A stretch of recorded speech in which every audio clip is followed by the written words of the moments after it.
Malgré les épisodes de sécheresse vécus au Québec, la situation demeure sous contrôle pour les agriculteurs de la région. C'est pas sec, il y a quand même des pluies à tout bout de champ, là, comme nous autres, là, c'est cette nuit, il y a une grosse pluie, là.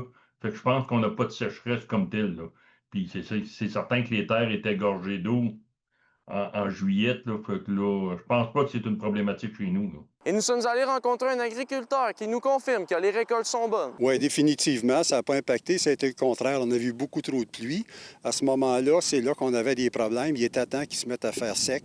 Et puis, la végétation a vraiment repris fort.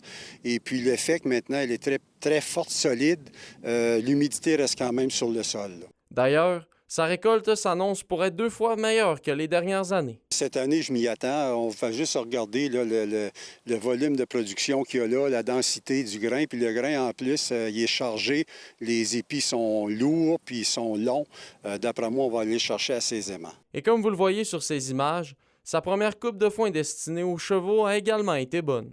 Si Dame Nature est collaborative, sa deuxième s'annonce tout aussi bonne. Si ça continue comme ça, bien, dans quelques semaines, la deuxième coupe même de foin sec devrait être fortement avancée. Les récoltes de légumes demeurent également bonnes alors que la chaleur a aidé à contribuer. La chaleur va aider pour ceux qui font du maïs sucré ou on en a un peu ici en région. Au niveau des légumes, c'est certain que la saison a été retardée au printemps parce qu'on a un printemps plus tardif, là.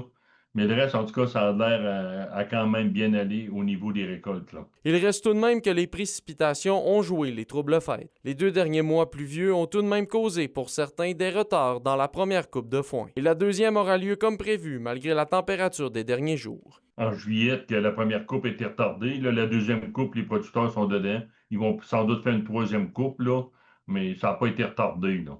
L'UPA mentionne que les récoltes d'automne s'annoncent tout aussi bonnes. Olivier Morin, RNC Nouvelles, Rouyn-Noranda.